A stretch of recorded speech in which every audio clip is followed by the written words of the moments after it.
Sabi ko, buti hindi umulan, no? Batiin ko muna yung mga organization dito, no? Nasaan po ang mga members ng Sisters in Spirit? Yan. Sana hindi lang in spirit, pati sa puso ay tayo mga magkakasister. Nasaan rin po ang bagong Pilipinas? Yan. Bagong. Nasaan na yung luma? Nandito rin po, nagkakaisang residente ng Manggahan Street. Ayan, maganda nga po sa inyo. At syempre, nandito ang Pure 4. Sino ang Pure 4? Ayan, maganda nga po sa lahat. At alam niyo po, bakit kami nandito? May isa pong dahilan kaya kami nandito. Dahil birthday po ng aking isang kaibigan. Yan, birthday ni Alan. Happy birthday! Sabay-sabay natin sigaw. 1, 2, 3, happy birthday! 1, 2, 3!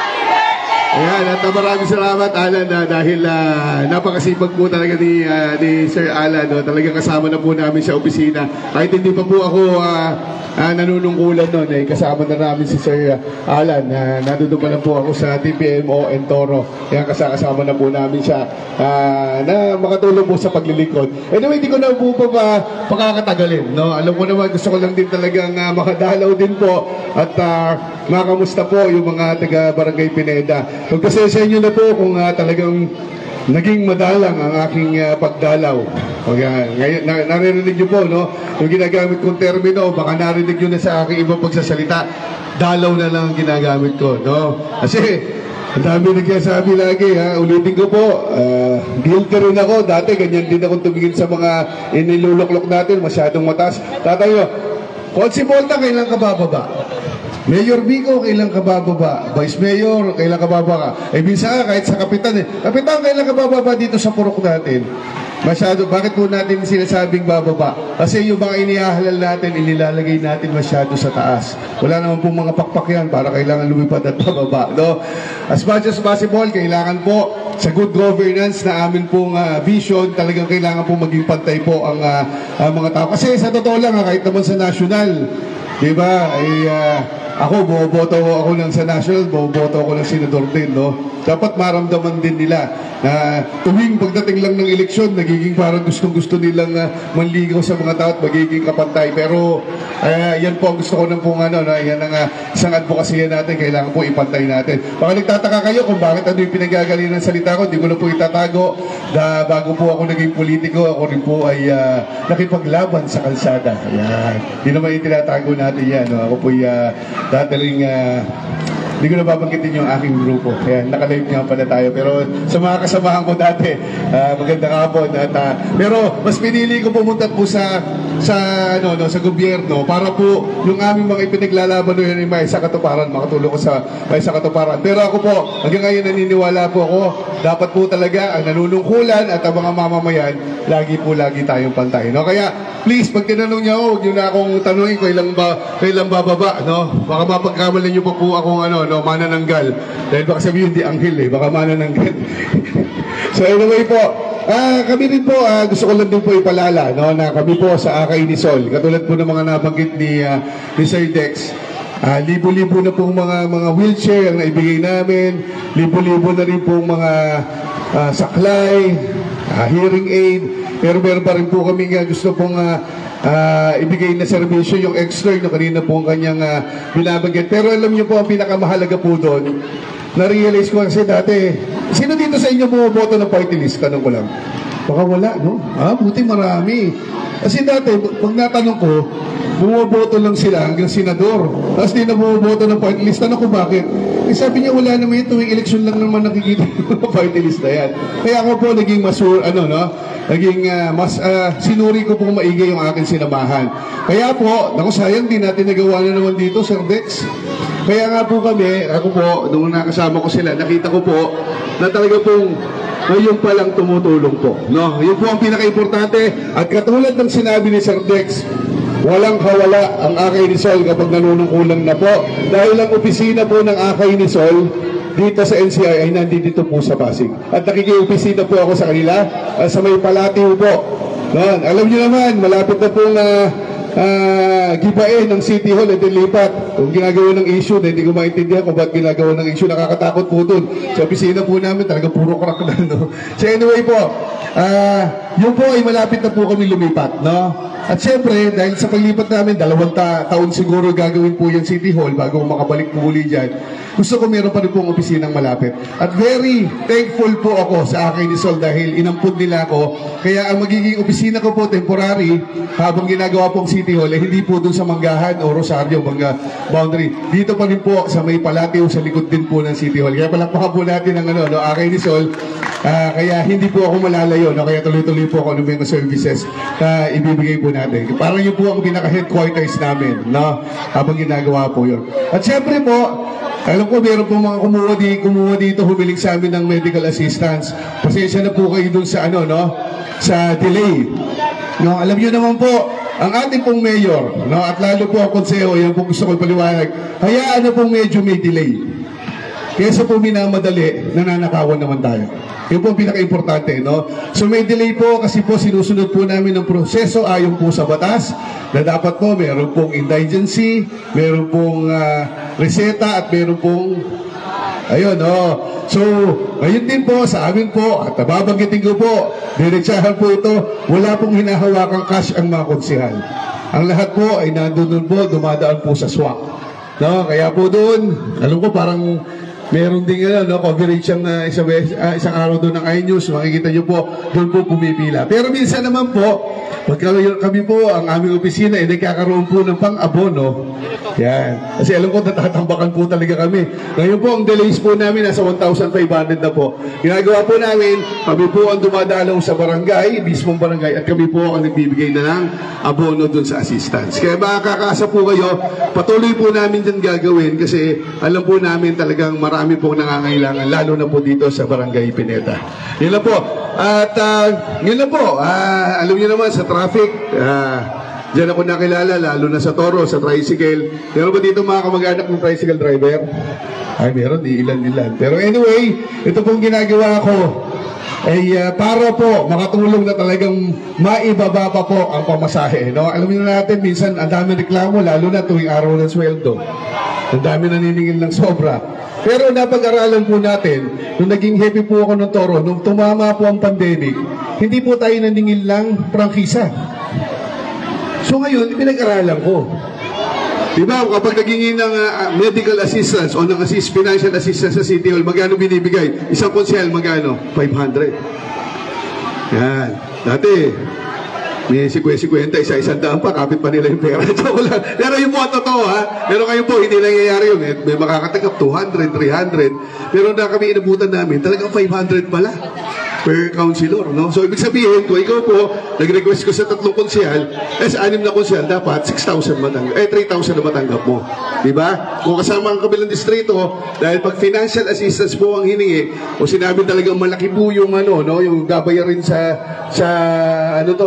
ospital, lalo na iba sa privado na ilagay, dahil sa puno po ang ating ospital, pwede pa naman palang i-request din kahit sa kabila. Kaya umaabot ng 6,000, minsan hanggang 15,000 po. Pag nakita namin talagang umabot na ng kalahating milyon yung napakaliit na bagay. Pero yun, ganun pala. So anyway, nung nakita na, balik po ako doon sa tricycle, 500 lang. Alam niyo po ba magkano po talaga ang prangkisa lang?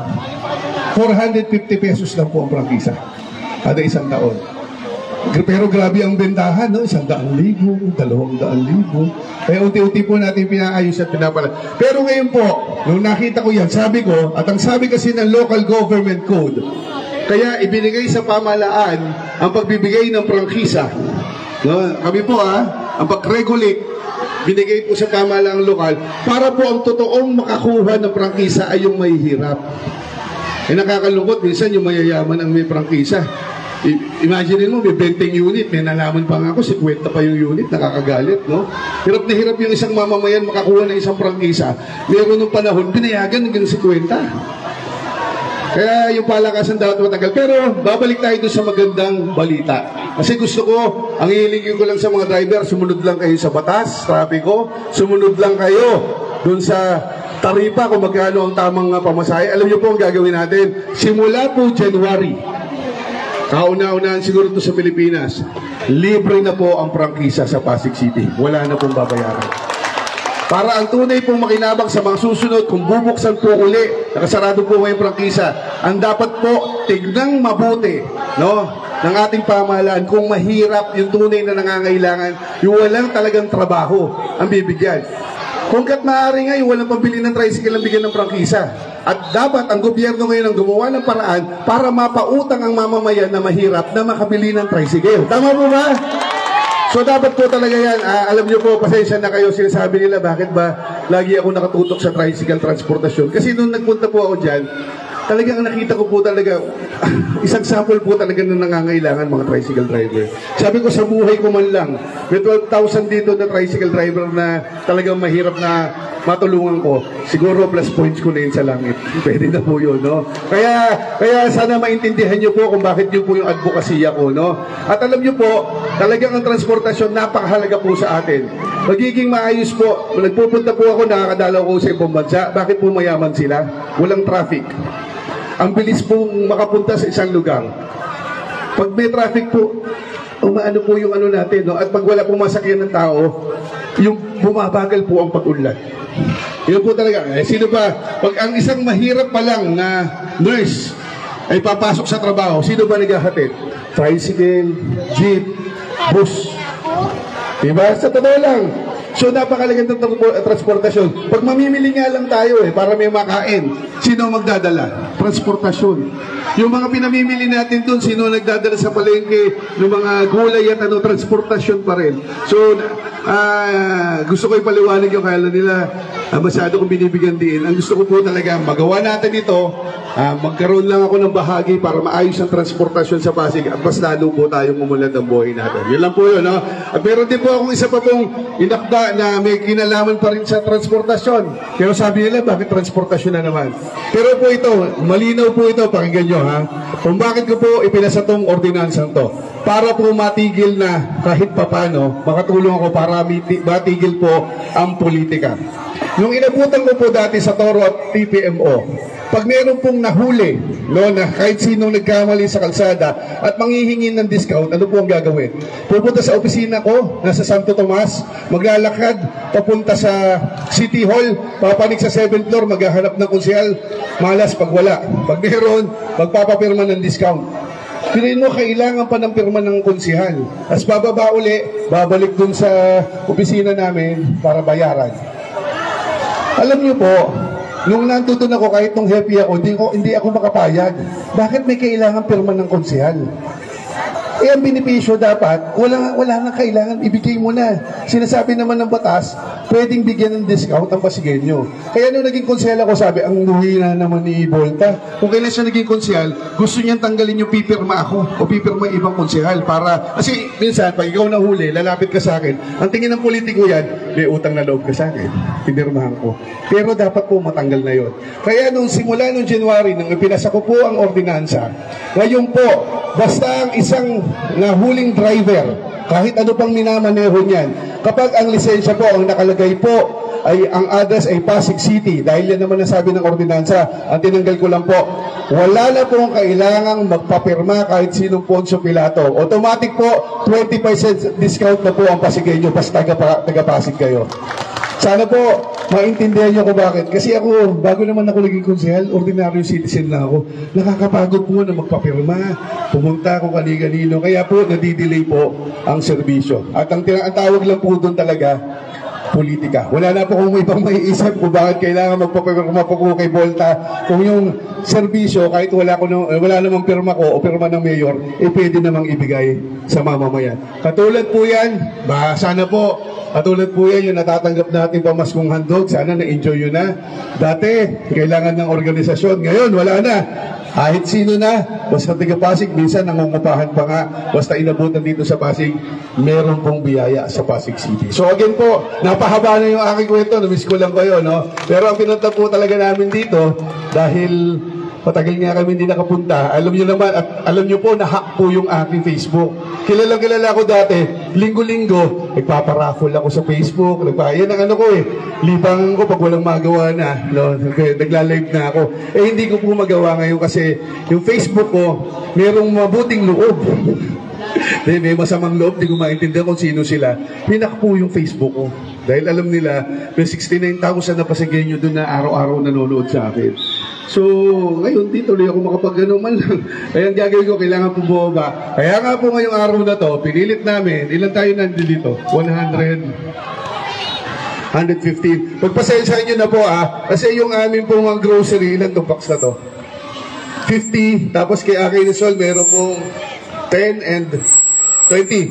20 items, 70. Tapos may maliliit lang po kaming items. Gusto kasi namin lahat ng umatin. Kahit pa paano meron pong may uwi. Na, pasensyahan nyo na po yun. Kaya mamaya, bubunot.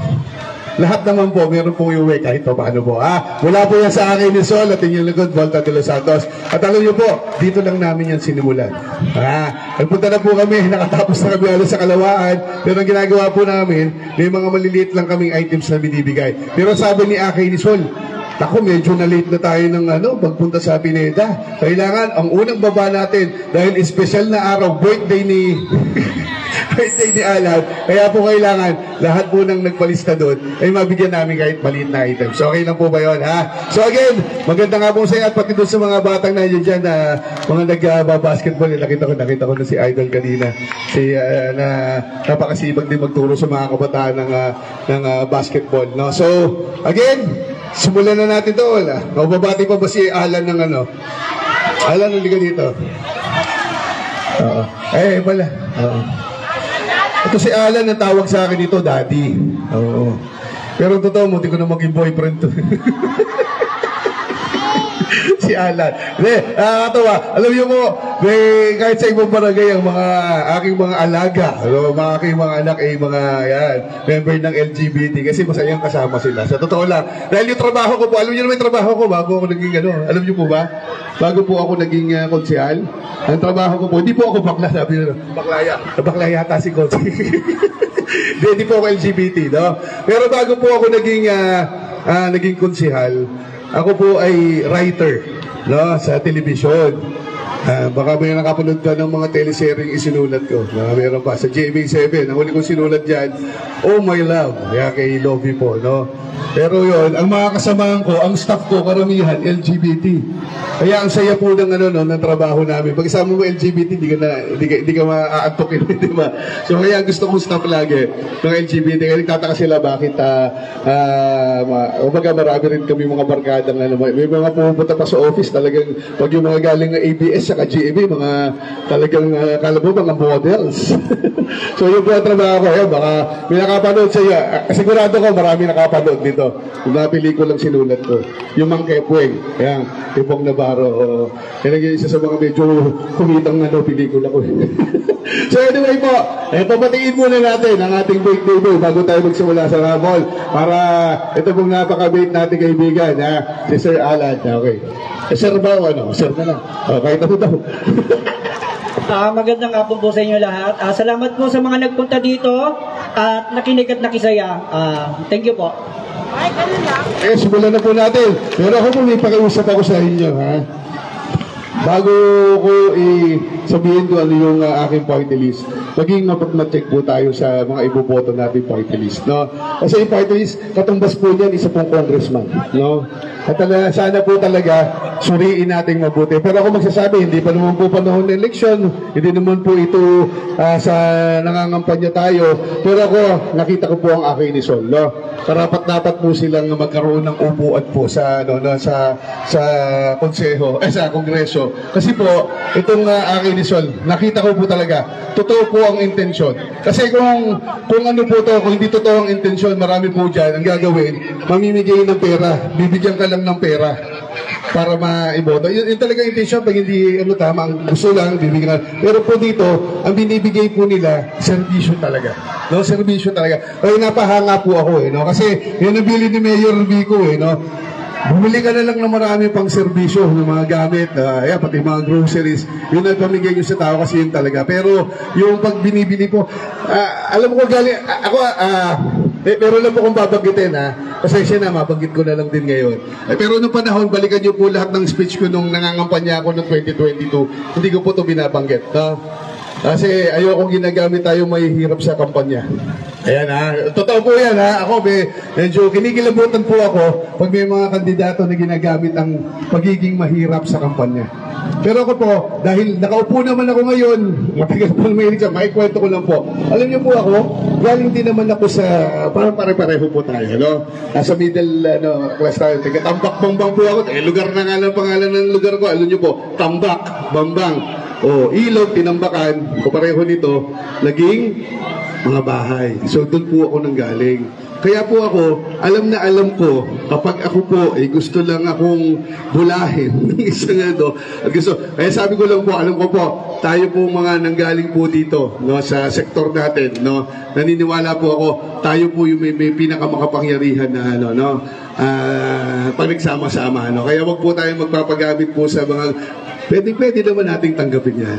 Wala namang problema. Tanggap lang tayo. Pero pagdating po sa dulo, tingnan po natin kung sino po talaga ang gustong-gustong magbigay ng serbisyo. At yun po ang aking nisol. Ako po magsasabi, kaya ganyan ang ganyan ang strategy lang nila, magbigay lang ng mga kailangan, pero wala po kayo maririnig dyan na nagbibigay po ng pera. Pero, syempre, pagdating ng panahon, pag kailangan po, katulad namin, yung magkaiba kasi yung medical assistance.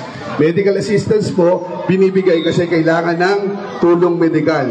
Financial assistance, kasi mayroong fiesta, mayroong mga ganyang talaga pong dapat binibigay, lalo kung ang kailangan cash. Pero kung ang binibigay lang po, para lang po nang walang dahilan, medyo nakakatakot po yun. Hindi po yun serbisyo. At yun po rin ang aking isol, no? Kaya, sana po, po ulit yung kasama kong party list para kung maalala nyo, banggitin po natin. Ano po ang kasama kong party list? Thank you very much. Alam ko, nabanggit nyo na yan at papasok po yun sa puso nyo at maalala nyo po ang aming party list. Good afternoon po sa inyo and God bless. Pupulot na kami. Ayan na. Paano mangyayari? Bakit? Parang ang mauna malungkot eh. Ang mangyayari, bubunutin na natin itong mga major prize. Yung hindi matatawag, kukuha na lang po kayo dito. Very useful naman po ito. Ito yung nilalagay po sa charger. Ayan So okay na po ngayon Yung hindi matatawag, ayun po kukuha ng ganito consolation po ito. Gusto ko lang talaga hindi katulad po siyempre dati pagpunta namin wala na iuwi na kahit anong. Gusto na namin lahat meron po So madami-dami to. Kaya maghahati tayo Kuya Dex Unang muna? Unang 20 Unang 20, tama ba? Oo, mababa to. Ang number 74, Noel Cruz. Ay, kapiterasyon. Sige, kahit na, pitik-pitik ka na lang picture dito ka, Kuya Dex. Dito ka para magkatabi tayo. Pitik-pitik, dito ka, Kuya Dex. Para pagpitik ng sunod-sunod. Mahaba-haba to. Walang picture dito ka, Kuya Dex. Myra Ragadia. Okay. Nanalo ka lang. Yan. Pagpasensya na po kayo, Ano na rin ba? Anyan talagang pinagsikapan lang namin. Ayan. Rowena Lincuna. Ayan. Nasa harapan. Buti nababasa. Readable naman. Yan. Pabilisan Si Elren J. Villa Pando. Elren J. Ako nawala. Elren, nasa ka man? Wala. 1, 2, 3. Wala Pag wala dito, wala. Okay. Palinaw yun Sayang naman. Si Luisita Dialagon. Yun. Punta tayo sa ilalim baka nandun sa likod. Yung mga nasa likod. Pitik ka lang ng pitik para dire-diretso. May liga? Melia Lubaton. Ayan, sa harapan pa rin Sa ilalim po ng binunot yun. Ayan. Tira lang ng tira sa picture para dire-diretso. Andiyan rin po si Joel. Joel, nasa kaman. Alteria. Ayan. Joel pala. Alteria. Ay, unang natawag. Ikaw si Saan ka kasi nagpupunta eh? Sige, bigyan mo na kaya ano. Ayan, pitik-pitik. Pitik-pitik lang tayo, mabilisan. Para ano?